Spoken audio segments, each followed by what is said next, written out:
Hello বন্ধুরা, কেমন আছো তোমরা সবাই? আশা করি খুব ভালো আছো সবাই।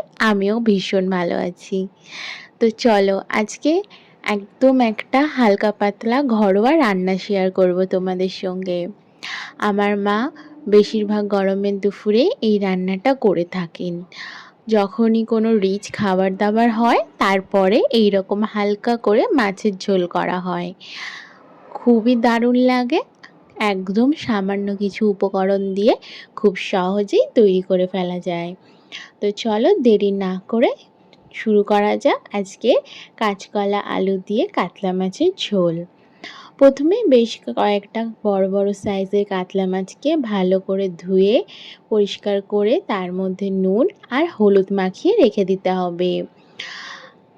মা এই মাছের ঝোলে দেওয়ার জন্য আলু বড় বড় করে কয়েকটা টুকরো করে কেটে নিয়েছে, তার সঙ্গে নিয়েছে বেশ কয়েকটা কাঁচকলা স্লাইস করে নিয়েছে, আর ঘরের গাছে হয়েছিল এই কয়েকটা বটবটি, সেটাকেও ভালো করে ধুয়ে কেটে টুকরো টুকরো করে নিয়েছে।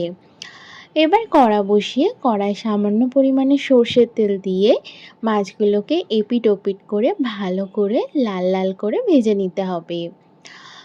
বেশ মোটামুটি লাল লাল হয়ে আসলে ভাজা করে তুলে নিতে হবে। খুব কড়া করে ভাজার দরকার নেই, যেহেতু ঝোলের ব্যবহার করা হবে সেই কারণে। মিডিয়াম আঁচে ভালো করে ভেজে নিয়ে মাছগুলো তুলে সেই তেলের মধ্যে ফোড়নে দিয়ে দেব সাদা জিরে। জিরে ফোড়নের সঙ্গে দিয়ে দেব একটা টমেটো, যেটাকে কুচি কুচি করে কেটে রেখেছিলাম, সেটা দিয়ে ভাজা করে নিয়ে তার মধ্যে আগে থেকে কেটে রাখা লম্বা লম্বা করে আলু আর কাঁচকলাগুলো দিয়ে দেবো। দিয়ে ভালো করে নাড়াচাড়া করে নেব। কিছুক্ষণ নাড়াচাড়া করে আগে থেকে কেটে রাখা সেই বটবটিগুলোও দিয়ে দেব।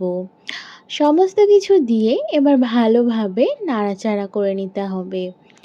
নাড়াচাড়া করে বেশ কিছুক্ষণের জন্য ভাজা ভাজা হওয়ার জন্য অপেক্ষা করতে হবে। সমস্ত কিছু ভাজা ভাজা হয়ে আসলে তার মধ্যে মশলায় দিয়ে দেবো আদা বাটা। যেহেতু একদম পাতলা করে ঝোল করছি তাই শুধু সামান্য পরিমাণে আদা বাটা দিলেই হবে। তার সাথে ভাজা ধনে আর জিরে গুঁড়ো, পরিমাণ মতন হলুদ গুঁড়ো আর ঝালের জন্য শুকনো লঙ্কার গুঁড়ো ব্যবহার করেছি। সমস্ত কিছু দিয়ে স্বাদ অনুযায়ী নুনও দিয়ে দেবো এখন। এবার ভালো করে নাড়াচাড়া করে মশলাটা কষিয়ে নেব যতক্ষণ না আদার কাঁচা গন্ধটা চলে যাচ্ছে। সব কিছু ভালোভাবে নাড়াচাড়া করে এবার মিনিট খানেক কষিয়ে নেওয়ার পালা।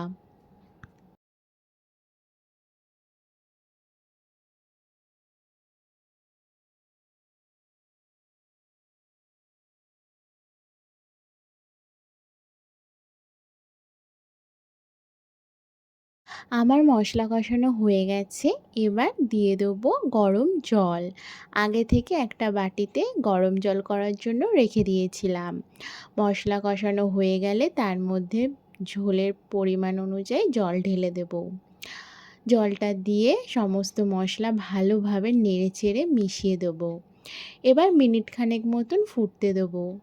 ঝোলের জল যখন ফুটে আসবে তখন ওপর দিয়ে আগে থেকে ভেজে রাখা কাতলা মাছগুলো একটা একটা করে দিয়ে দেবো। সমস্ত মাছ ঝোলের মধ্যে দিয়ে ডুবিয়ে দেবো আর বেশ মিনিট খানেকের জন্য সেদ্ধ হতে দেবো। যতক্ষণ না মাছ সেদ্ধ হচ্ছে তোমরা চাইলে ঢাকা চাপা দিতে পারো।